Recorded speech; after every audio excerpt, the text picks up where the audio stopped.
Hey guys, welcome back to Games of War, but more importantly, welcome to this two-part RPG working design special. Part 1 is going to cover the Sega CD games, while Part 2 will focus on the Sega Saturn games.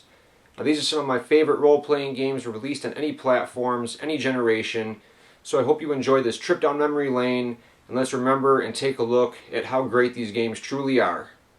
Our tale begins around October-November of 1993. Now, as a kid, like many of you, I read a lot of video game magazines, and there was an advertisement for a game that was really catching my eye. Now, it boasted incredible artwork, characters with big, huge eyes. I didn't know what kind of artwork it was, but I had never really seen anything like it. It was bright and colorful, it looked like a fantasy game, and it had really cool slogans like, embark on an epic adventure to save all you love, hope springs eternal. It sounded really appealing to me. I had no idea what kind of game it was. I know that I had never seen anything like it, but I put it on my Christmas list and didn't think much else of it. Now fast forward a few months to that Christmas, I ended up unwrapping Lunar as my last present. It was kind of a surprise. My parents said they had a lot of trouble finding it. A lot of stores didn't have it. Later on in the day, I went up to my room and I had a nice little stack of games that I had gotten from family. And I think it was Ground Zero Texas, Double Switch, a few others. I had played those and I thought they were great. I was a big fan of the full motion video games, but I was yearning for something new. So I popped Lunar in, and what followed was an opening intro song. It was kind of catchy, but what really got me was this artwork that was being displayed, animated, and pictures of characters, and it was done in that same art style that was so compelling in the video game magazine advertisements. After the song finished, the game starts proper, and you're introduced to Alex, who is the main character of the game. You meet Null, who is a flying white dragon, and Ramus, your childhood friend that you grew up with in the town of Berg. Now these intros are all fully voiced with cutscenes, but it wasn't until you meet your childhood sweetheart of sorts, Luna, that I was just blown away. Now we're talking full screen, full motion animation, everything was voice acted, and it just blew me away. I had never seen anything like it, and I was ready to start this quest. But then the realization set in. Like, what exactly am I doing? I can't jump, I can't punch or shoot things. I had no idea what I was doing. So as I start walking around the town and talking to people and start getting information, I start understanding like what exactly is going on and what kind of game I'm playing, because I had never experienced anything like this before. And it may sound silly to you, but this is 1993. The term role-playing game just did not exist for me. I didn't own a PC, I didn't own a TurboGrafx with a CD attachment. I knew nothing of random encounters where you couldn't see the enemy, a turn-based battle system where you have to wait your turn, gathering information from towns. I played Zelda, but that was a different kind of RPG. It was more like an action game to me, and I knew what I was doing. Think of the first time you played Mario 64 and saw that huge open platforming 3D world with an analog stick, or Grand Theft Auto, the first true open video game where you could run around and do everything. It was overwhelming at first. But Lunar as a game holds up very well to this day. If you played RPGs today, then you know what to expect in Lunar, because the genre hasn't changed a whole lot since then. And what makes Lunar so magical is its story. And that's the thing that makes role-playing games so special. Sure, it's got to have a good battle system, it's got to have decent looking graphics, a great soundtrack, these are all bonuses. But the heart of an RPG is its characters, its character development, and its story. And Lunar has got this in spades. Now, your main character, Alex, is very likable. He's a young man that daydreams about his hero, which is Master Dine. He is one of the 4 heroes that saved Althena in the land of Lunar. And this game is all about your quest from becoming a small town, local boy, to rising up the ranks and becoming eventually a Dragon Master. And the characters you meet along the way, the deceptions, the friendships, the love, it is all told in a magical way. And it sounds kind of corny, but it's true. And Working Designs has a certain way of localizing their game, the way it's translated and the way it's written and extras they put in the script. It's all very humorous. They've got a lot of pop references at the time that make things really funny, but yet it is still very serious. And the way this game progresses, to me, I had never experienced a story like this set over a 40-hour period. You feel that deception when you're betrayed in the game, and you feel that sense of achievement when you get that new piece of armor, or learn the secret of this cave, or talk to this dragon, or see this character. It's just a magical ride, and of course all the things are in place. It does have good graphics for the day. The soundtrack is amazing and one of my favorite to this day. Everything is drawn really well. The cinemas were also a first for me. It was great to have a role-playing game that told the story through animated cutscenes. It added that much more to the game. Lunar is one of those timeless classics that will live on. It's been remade I don't know how many times. There's PlayStation versions, there's Game Boy Advance versions, there's Game Gear versions, there's Sega Saturn versions. The first game has been remade that many times because it is that good. It holds the test of time. It is without a doubt my favorite RPG of all time, and anyone looking for a solid, lighthearted, but still serious, written with a compelling story, excellent lovable characters, look no further than the very first Lunar on the Sega CD, which is in my opinion the best version of the game ever made and always will be. After I had finished Lunar, I could not stop talking about it to all my classmates and friends. I went on and on about how the game was the best I'd ever played and how much they needed to get a Sega CD, and everyone was either still playing their Sega Genesis or had a Super Nintendo. Nobody really got what I was talking about. A few months after that had passed, I started seeing advertisements for Working Design's follow-up game on the Sega CD, and that was Vi. It was released in July of 1994, and my expectations for this game after finishing and completing Lunar were sky high. And I'll be flat out honest with you guys, I did not enjoy Vi as much as I did Lunar. Now that's not to say that it's a bad game. Quite contrary, it is an excellent RPG, and there are some fans that actually prefer Vi to Lunar. So it just depends on who you talk to, but there's no doubt it's another excellent Working Designs RPG. You assume the role of Prince Sandor, and like Lunar, the game opens up with a beautiful intro, animated and fully voiced, depicting you on your wedding day about to marry your beautiful Lady Elin. Now as the ceremony is taking place, out of nowhere, your kingdom is attacked by flying mechanical monsters. The cutscene depicts your kingdom being ravaged, people murdered, and ending with the kidnapping of Lady Elin. Now after narrowly surviving this brutal onslaught, Prince Sandor learns that the Danik forces were behind the invasion. And here is where the game's excellent lore and backstory come into play. Now long ago, the world was almost destroyed by very similar flying mechs. It took 5 of the world's most powerful wizards to unite and seal this flying mechanical creation away into 5 pieces. Now over time, as stories grew, these 5 pieces came to be known as the Armor of Vi, and whoever would wield this armor would have control over the world. So the pieces were hidden away in utmost secrecy. Your mission is to explore this huge world map, talk to sages, talk to wise men, learn the location of these pieces, find them, use them, and destroy the Danik forces, and restore peace to your kingdom and rescue your wife-to-be. Story and setting aside, Vi is very similar to Lunar in a lot of aspects in the gameplay department. It is your standard RPG. You have got towns, kingdoms to explore. The overhead map is huge, very well detailed, everything looks great. It's a somewhat darker in tone RPG than Lunar is. There's actually some blood in the game, a lot of death, and the characters are very well written. Prince Sandor is likable, you feel for the guy. Some of the characters you meet, like Pottle, the young apprentice, very likable. You meet a guy named Lynx, who is a famous musician and singer in his mind only. You hear him sing in the game and he is god-awful.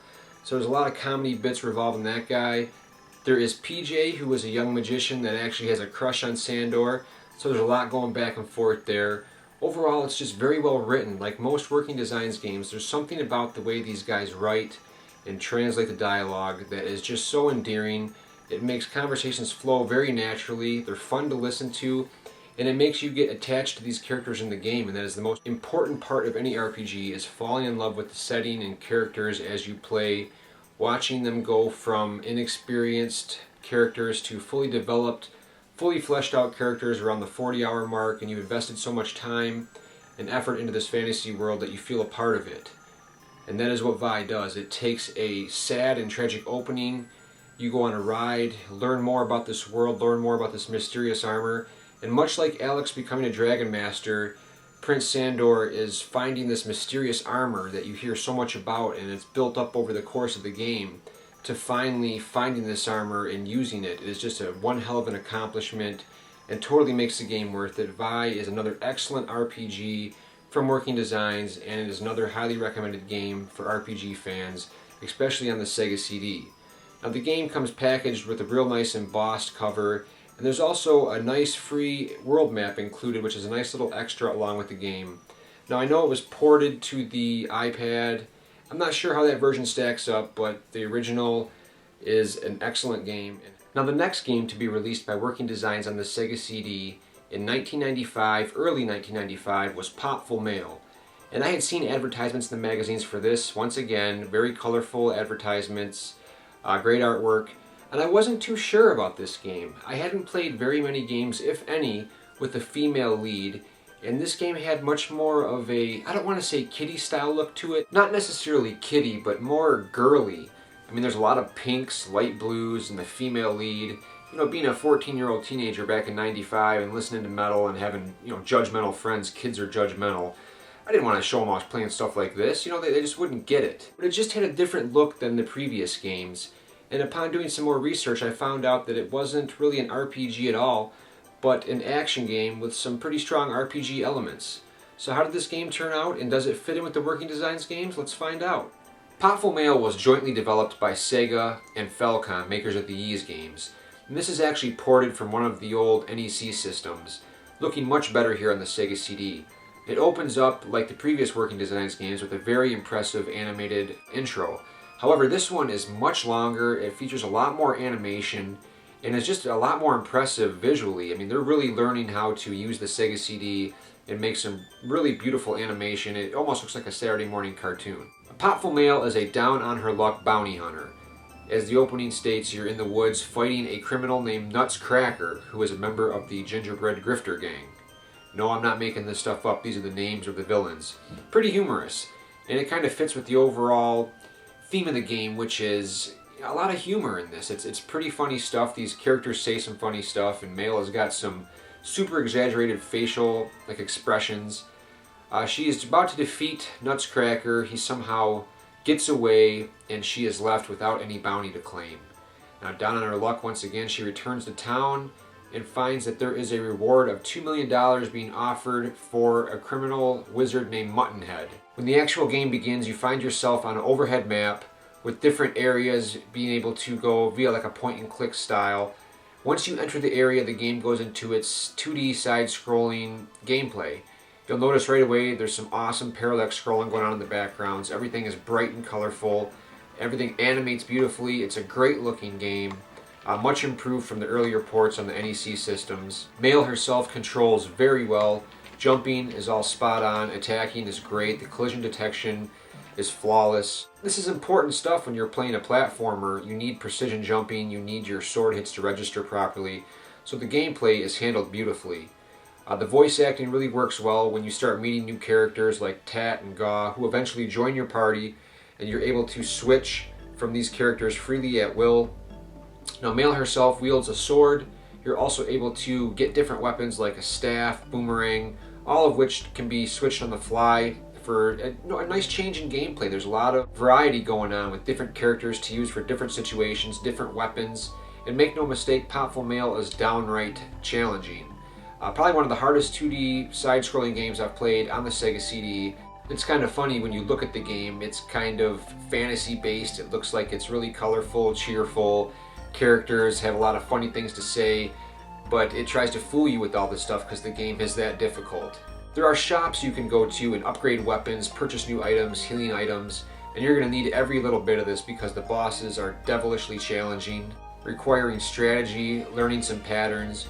But it's all very fun. Everything comes together in this game to create just a magical game. All of the animated cutscenes and the dialogue really tell a story of Popful Mail. You get engrossed in her world. To me, Popful Mail is one of the most enjoyable action RPGs I've played on the system. It is highly worth it, and it shows the Sega CD evolving, doing things that other machines couldn't do at the time with the cinematics, the storytelling, the spoken dialogue. It all comes together to form quite an excellent action RPG. Definitely worth it for fans of the genre. And last but definitely not least, we have the final game to be released by Working Designs on the Sega CD platform, the swan song of the system, released in September of 1995, the massive Lunar 2 Eternal Blue. Now, at the time of this game's release, the gaming world had moved on to the 32-bit systems. The new 3D games were all the rage, and suddenly overnight, 2D gaming was not cool anymore. All of the attention was focused onto 3D worlds and new types of game styles. So when I started seeing the advertisements in the magazines for Lunar 2, I was completely excited. And I will admit, I had fallen victim to the trap too. The Sega CD was downstairs in the basement, packed away in boxes, and my shiny new 3DO was occupying all of my entertainment shelf space. But once this game came out, I immediately rushed down to that basement, unpacked my Sega CD, hooked it back up front and center, and dove into this game immediately. Not enough time had passed for me to become completely nostalgic for the first Lunar, but I still held the game in extremely high regard and I had fond memories of playing it. So to get this game was a real treat. The animated intro is stunning once again, probably the best one I've seen from Working Designs yet. It's super detailed, introducing you to Lucia, who has been awakened at the Blue Star, and she knows that something is wrong. She has been awakened at the wrong time, and it shows the barren land of the Blue Star, and Lunar is in trouble. And this is the best part about this game, is its story once again. Now as you meet your main character, whose name is Hero, and his flying red dragon Ruby, you find that they are a bit of adventurers. Their hobby is going into old ruins, exploring, and learning about lore from the past. Now their grandfather, Gwen, is an archaeologist who specializes in all of these stories from the past, and this is where the story comes full circle in this game. Now in this 1,000 years, Hero has heard all about Dragon Master Alex and Null the White Dragon saving the world, the magic floating city of Vane, the evil Emperor Galleon turning on the 4 heroes. All of this stuff is the events that you did in the first game. So you have played through all of these events, conquered them, lived them, and here you are in the second game playing as a young character that has grown up fascinated by all of these legends that you played through in the first game. So it is really awesome to see that floating city of Vane crashed into the ground, and it's amazing to hear about Dragon Master Alex because you actually played as him. So all of the events that went down in the first game have sculpted the world that you are playing in now 1,000 years later. I think that is just an amazing story arc, and it is told so well in Eternal Blue. You'll recognize a few of the characters returning from the first game, and there's quite a few twists on how they are implemented in this second game. So definitely you can play Lunar 2 Eternal Blue without having experienced the first one, but I highly recommend you go back and play the first Lunar before playing this one, because you're going to get so much more out of the world, and not to mention everything from the first game being expanded. All of the lore, all of the intrigue about the world of Lunar and the goddess Althena is greatly expanded in the second game. Now the game's graphics have seen a significant increase. Everything looks just great on the Sega CD. The music is once again brilliant. Tons of animated cutscenes. The battle system has seen a few improvements, but it's mostly the same from the first game. It's very enjoyable. The random battles are back. The huge overworld maps. Lunar 2 Eternal Blue was the last of its kind on the Sega CD. I'm very fortunate and thankful to have owned the game when it came out, and I'm very thankful that Working Designs was able to make one last game in the series. We're not going to count 2005's Lunar Dragon song on the Nintendo DS. While it's officially an entry in the series, I don't think it's up to par with the first two games. I hope you guys have enjoyed taking this look back on the Working Designs games on the Sega CD. If you own the system or are looking to get the system, I think they're essential to have in your library. They've held the test of time. They're still very playable, very fun to this day. I want to thank you guys for watching. Always remember that Games of War is nothing without you.